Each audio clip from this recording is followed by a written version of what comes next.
എല്ലാ വിദ്യാർത്ഥികൾക്കും പുതിയൊരു വീഡിയോയിലേക്ക് സ്വാഗതം. ഈ വർഷത്തെ കേരള യൂണിവേഴ്സിറ്റി ഡിഗ്രി കോഴ്സുകളിലേക്കുള്ള പ്രവേശനത്തിനായിട്ടുള്ള അപേക്ഷ ആരംഭിച്ചു. അപ്പോൾ വിദ്യാർത്ഥികൾക്ക് ഇരു അപേക്ഷകൾ ജൂൺ 14-ാം തീയതി വരെയാണ് വിദ്യാർത്ഥികൾക്ക് ഇരു അപേക്ഷ നൽകാൻ സാധിക്കുക.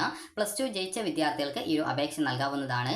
+2 സർട്ടിഫിക്കറ്റ് കിട്ടിയിട്ടില്ലെങ്കിലും റിസൾട്ടിന്റെ പ്രിന്റ് ഔട്ട് വിദ്യാർത്ഥികൾക്ക് മതിയാകും ഇരു അപേക്ഷ നൽകുന്നതിനായിട്ട്. അപ്പോൾ അപേക്ഷ നൽകുന്നതിനായിട്ടുള്ള ലാസ്റ്റ് ഡേറ്റ് എന്ന് പറയുന്നത് ജൂൺ 14-ാം തീയതിയാണ്. അപ്പോൾ ഇതിന്റെ അലോട്ട്മെന്റ് ഷെഡ്യൂളും കാര്യങ്ങളൊക്കെ വെബ്സൈറ്റിൽ പ്രസിദ്ധീകരിച്ചിട്ടുണ്ട്. അപ്പോൾ അപേക്ഷ സമർപ്പിക്കാനായിട്ട് വിദ്യാർത്ഥികൾക്ക് ആവശ്യമായിട്ടുള്ളത് നിങ്ങളുടെ SSLC സർട്ടിഫിക്കറ്റ്, അതുപോലെ +2 റിസൾട്ടിന്റെ പ്രിന്റ് ഔട്ട് അല്ലെങ്കിൽ +2വിന്റെ മാർക്ക് ഡീറ്റെയിൽസ് നിങ്ങൾക്ക് അറിഞ്ഞിട്ടുണ്ടായിരിക്കണം. അതുപോലെ +2 രജിസ്ട്രേഷൻ നമ്പറും കാര്യങ്ങളൊക്കെ നിങ്ങൾക്ക് കൃത്യമായിട്ട് അറിഞ്ഞിട്ടുണ്ടായിരിക്കണം. അതുപോലെ തന്നെ അടുത്തതായിട്ട് വേണ്ടത് വിദ്യാർത്ഥികളുടെ കാസ്റ്റ് സർട്ടിഫിക്കറ്റ് അല്ലെങ്കിൽ കമ്മ്യൂണിറ്റി സർട്ടിഫിക്കറ്റ്. SLC സർട്ടിഫിക്കറ്റിൽ നിങ്ങളുടെ കാസ്റ്റ് ഡീറ്റെയിൽസ് രേഖപ്പെടുത്തിയിട്ടുണ്ടെങ്കിൽ അത് മതിയാകും. അതുപോലെ തന്നെ ഫീ കൺസെഷൻ ഉള്ള വിദ്യാർത്ഥികളാണെങ്കിൽ ഇൻകം സർട്ടിഫിക്കറ്റ് അപേക്ഷ സമയത്ത് തന്നെ അപ്ലോഡ് ചെയ്ത് കൊടുക്കേണ്ടതാണ്. അതുപോലെ തന്നെ SC, BC, OBC വിഭാഗം വിദ്യാർത്ഥികളാണെങ്കിൽ വിദ്യാർത്ഥികൾ നിർബന്ധമായിട്ടും നോൺ ക്രിമിനൽ സർട്ടിഫിക്കറ്റ് കൂടി അപേക്ഷയിൽ അപ്ലോഡ് ചെയ്ത് കൊടുക്കേണ്ടതാണ്.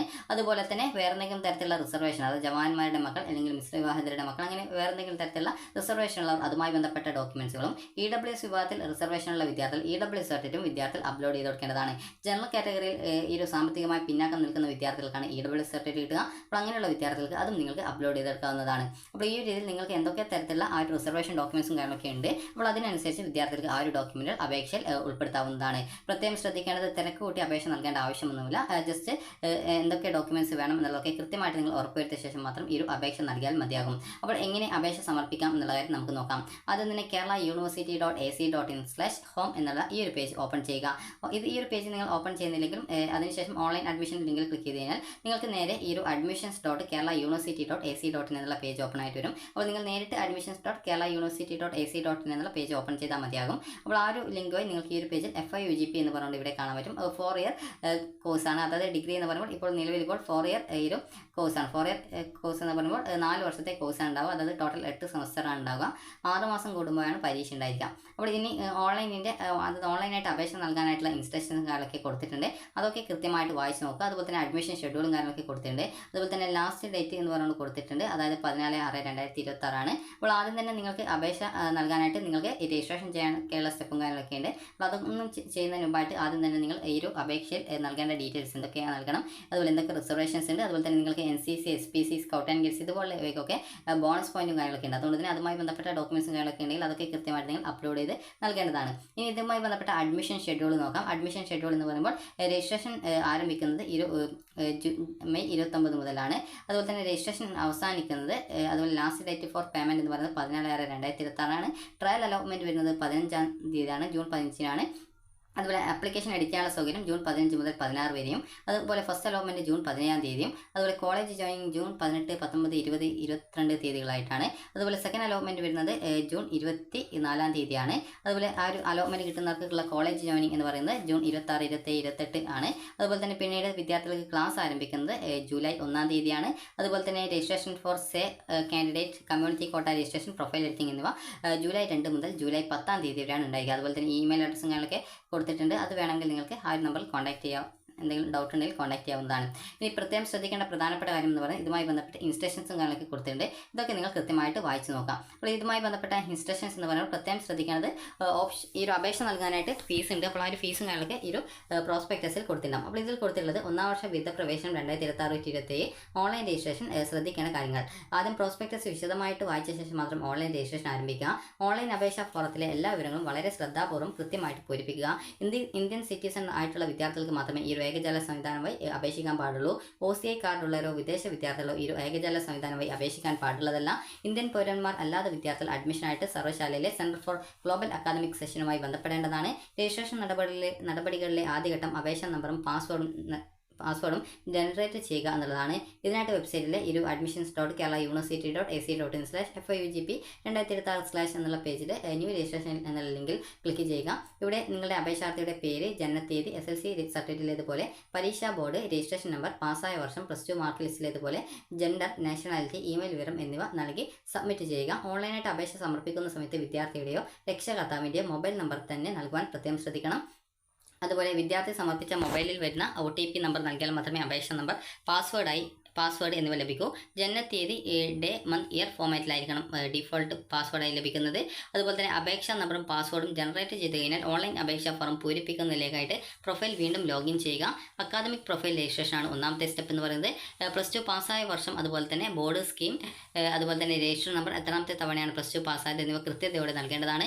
ഒന്നിൽ കൂടുതൽ ചാൻസുകൾ ഉപയോഗപ്പെടുത്തി +2 യോഗ്യത പരീക്ഷ പാസ്സായവർ നമ്പർ ഓഫ് അപ്പിയറൻസ് എന്ന കോളത്തിൽ കൃത്യമായ വിവരം എത്രാമത്തെ തവണയാണ് പാസ്സായത് നൽകണം.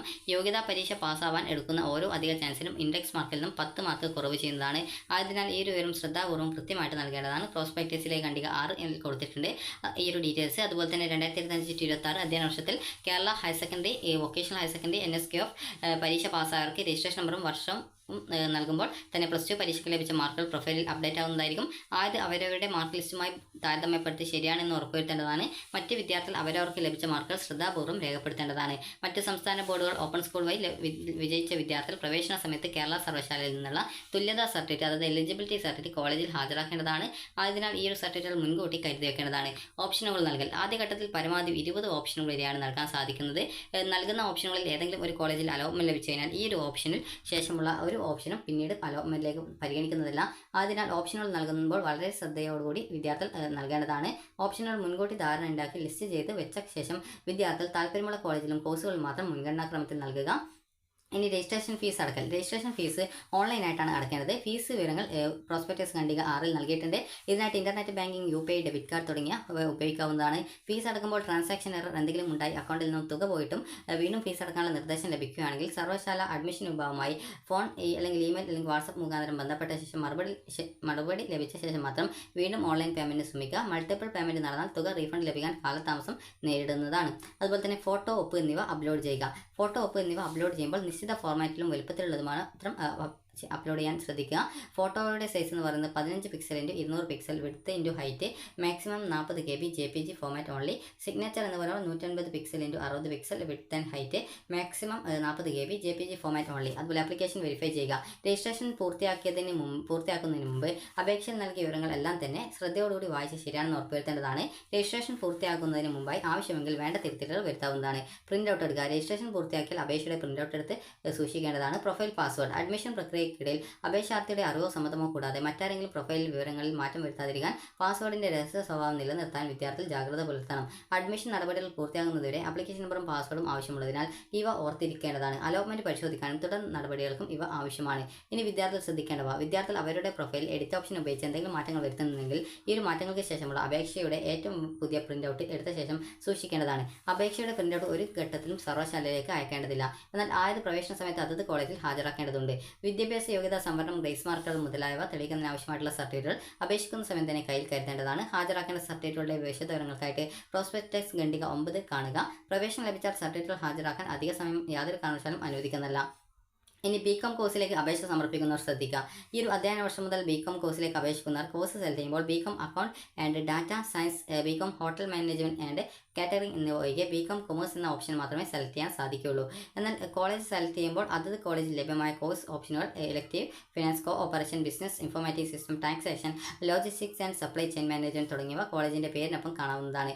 അത് പരിശോധിച്ച് നിങ്ങൾക്ക് വേണ്ട ഓപ്ഷനുകൾ അതത് കോളേജിൽ ഉണ്ട് എന്ന് ഉറപ്പുവരുത്തേണ്ടതാണ്. ഇനി അഡ്മിഷൻ സംബന്ധിച്ച അതത് സമയങ്ങളിലെ വിവരങ്ങളും സർവകലാശാല പത്രക്കുറിപ്പുകളും അഡ്മിഷൻ വെബ്സൈറ്റിൽ ശ്രദ്ധിക്കേണ്ടതാണ്. അപ്പോൾ ഇതിൽ ഹെൽപ്പ് ലൈൻ നമ്പറും കാര്യങ്ങളൊക്കെ കൊടുത്തിട്ടുണ്ട്. ഇനി ഈ പ്രോസ്പെക്ടസിൽ ഇതുമായി ബന്ധപ്പെട്ട ഫീസും കാര്യങ്ങളൊക്കെ കൊടുത്തിട്ടുണ്ടാകും. എത്രയാണ് ഫീസ് എന്നുള്ളതൊക്കെ കൊടുത്തിട്ടുണ്ടാകും. അപ്പോൾ അത് കൂടി നമുക്ക് നോക്കാം. അപ്പോൾ ഇതാണ് കേരള യൂണിവേഴ്സിറ്റിയുടെ അപേക്ഷ നൽകാനുള്ള പ്രോസ്പെക്ടസ് എന്ന് പറയുന്നത്. പ്രത്യേകം ശ്രദ്ധിക്കുന്നത് പ്രോസ്പെക്ടസ് ഒക്കെ കൃത്യമായിട്ട് വായിച്ച് നോക്കിയ ശേഷം മാത്രം നിങ്ങൾ അപേക്ഷ നൽകിയാൽ മതി. തിരക്ക് കൂട്ടി അപേക്ഷ ഒന്നും കൊടുക്കേണ്ട. അതുപോലെ അപേക്ഷ നൽകി കഴിഞ്ഞാലും നിങ്ങൾക്ക് അപേക്ഷ എഡിറ്റ് ചെയ്യാനുള്ള സൗകര്യം വെബ്സൈറ്റിൽ ലഭ്യമാണ്. അപ്പോൾ അതുകൊണ്ട് തന്നെ വളരെ ശ്രദ്ധയോടുകൂടി വിദ്യാർത്ഥികൾ കൃത്യമായിട്ട് നിങ്ങൾ നോക്കുക. എന്തെങ്കിലും തെറ്റുകളുണ്ടോ ഇതുപോലുള്ള കാര്യങ്ങളൊക്കെ കൃത്യമായിട്ട് നോക്കുക. അതുപോലെ നിങ്ങൾക്ക് താല്പര്യമുള്ള കോളേജുകൾ, കോഴ്സുകൾ ഏതൊക്കെയാണെന്നുള്ളത് നിങ്ങൾ ആദ്യം തന്നെ നോക്കിയിട്ട് മനസ്സിലാക്കുക. ഇനി ഫീസ് എന്ന് പറയുമ്പോൾ എത്രയാണ് എന്ന് ചോദിച്ചു കഴിഞ്ഞാൽ അത് നമുക്ക് നോക്കാം. അപ്പോൾ ഫീസിൻ്റെ കാര്യം നമുക്ക് ഈ ഒരു ന്യൂ രജിസ്ട്രേഷൻ ലിങ്ക് വഴി നമുക്ക് മനസ്സിലാക്കാം. അപ്പോൾ ഇവിടെ നിങ്ങൾക്ക് ഫീസ് വരുന്നത് എത്രയാണെന്ന് ചോദിച്ചു കഴിഞ്ഞാൽ നിങ്ങളുടെ ഇവിടെ ഈ ഒരു ഡീറ്റെയിൽസ് കൊടുത്താലേ വരത്തുള്ളൂ എന്നാണ് തോന്നുന്നത്. അപ്പോൾ നമുക്ക് ഇവിടെ ഫീസ് ഇവിടെ കൊടുത്തിട്ടില്ല. അപ്പോൾ ഈ ഒരു ഫീസിൻ്റെ ആ ഒരു സ്റ്റെപ്പ് കണ്ടുപിടിച്ചിട്ടുണ്ട്. അപ്പോൾ ഫീസ് എന്ന് പറയുന്നത് ജനറൽ SABC വിഭാഗം വിദ്യാർത്ഥികൾക്ക് 900 രൂപയാണ്. SC/ST വിഭാഗം വിദ്യാർത്ഥികളാണെങ്കിൽ 500 രൂപയാണ് ഫീസ് വരുന്നത്. അപ്പോൾ ഇതാണ് ഫീസ് എന്ന് പറയുന്നത്. ഇത് രജിസ്ട്രേഷൻ ഫീസാണ്. അപ്പോൾ അത് നിങ്ങൾക്ക് ഓൺലൈനായിട്ടാണ് നിങ്ങളുടെ ആ ഒരു പേജ് വഴി തന്നെ, അതായത് ഈ ഒരു ഓൺലൈനായിട്ട് നിങ്ങൾ ന്യൂ രജിസ്ട്രേഷൻ ലിങ്ക് വഴി നിങ്ങൾ രജിസ്ട്രേഷൻ ചെയ്യുന്ന ആ ഒരു സ്റ്റെപ്പിൽ തന്നെയാണ് ഫീ പേയ്മെൻറ്റ് വരുന്നത്. ഏറ്റവും ലാസ്റ്റ് സ്റ്റെപ്പിലാണ് വരുന്നത്. അതായത് പിന്നീട് നിങ്ങൾ ലോഗിൻ ചെയ്ത്, അതായത് നിങ്ങളിപ്പോൾ ആദ്യം ന്യൂ രജിസ്ട്രേഷൻ ചെയ്യണം. ഇതുവരെ ഇത് രജിസ്ട്രേഷൻ ചെയ്യാതെ വിദ്യാർത്ഥികളുണ്ട്. ന്യൂ രജിസ്ട്രേഷൻ ലിങ്ക് മുഖേന ആദ്യം രജിസ്ട്രേഷൻ കംപ്ലീറ്റ് ചെയ്യണം. അങ്ങനെ നിങ്ങൾക്കൊരു യൂസർ നെയിം പാസ്വേഡ് കിട്ടും. അങ്ങനെ അത് വെച്ച് നിങ്ങളൊരു ആപ്ലിക്കൻ്റ് ലോഗിൻ വെച്ചിട്ട് നിങ്ങളുടെ ആ ഒരു ആപ്ലിക്കേഷൻ നമ്പറും പാസ്വേഡും കൊടുത്ത് ലോഗിൻ ചെയ്ത് നിങ്ങളുടെ ആ ഒരു രജിസ്ട്രേഷൻ പേജിലേക്ക് പോകണം. എന്നിട്ട് അങ്ങനെ എല്ലാ സ്റ്റെപ്പും കംപ്ലീറ്റ് ചെയ്ത് ഏറ്റവും ലാസ്റ്റാണ് ഫീ പേയ്മെൻറ്റ് സ്റ്റെപ്പ് വരുന്നത്. അപ്പോൾ SABC ജനറൽ വിഭാഗം വിദ്യാർത്ഥികളാണെങ്കിൽ വിദ്യാർത്ഥികൾക്ക് 900 രൂപയും SC/ST വിഭാഗം വിദ്യാർത്ഥികളാണെങ്കിൽ 500 രൂപയാണ് ഫീസ് വരിക. അപ്പോൾ വിദ്യാർത്ഥികൾ ആദ്യം തന്നെ പോയിട്ട് അപേക്ഷിക്കുകയല്ല ചെയ്യേണ്ടത്. ആവശ്യമായിട്ടുള്ള എല്ലാ ഡോക്യുമെൻറ്റ്സും നിങ്ങളുടെ കയ്യിലുണ്ട് എന്നുള്ളത് കൃത്യമായിട്ട് ഉറപ്പുവരുത്തുക. അതുപോലെ സ്പോർട്സ് കോട്ട അലോട്ട്മെൻറ്റും കാര്യങ്ങളൊക്കെ ഇതിലുണ്ട്. അതുകൊണ്ട് തന്നെ അതുമായി ബന്ധപ്പെട്ട ഡോക്യുമെൻറ്റ്സ് ഒക്കെ ഉള്ള വിദ്യാർത്ഥികൾ ആ ഒരു ഡോക്യുമെൻറ്റ്സ് ഒക്കെ കൃത്യമായിട്ട് അപേക്ഷയിൽ നൽകാൻ ശ്രദ്ധിക്കുക. അപ്പോൾ നിങ്ങൾക്ക് ഈ ഒരു വീഡിയോ ഉപകാരപ്രദമായിട്ടുണ്ടെങ്കിൽ ലൈക്ക് ചെയ്യുക, ഷെയർ ചെയ്യുക. Thank you for watching.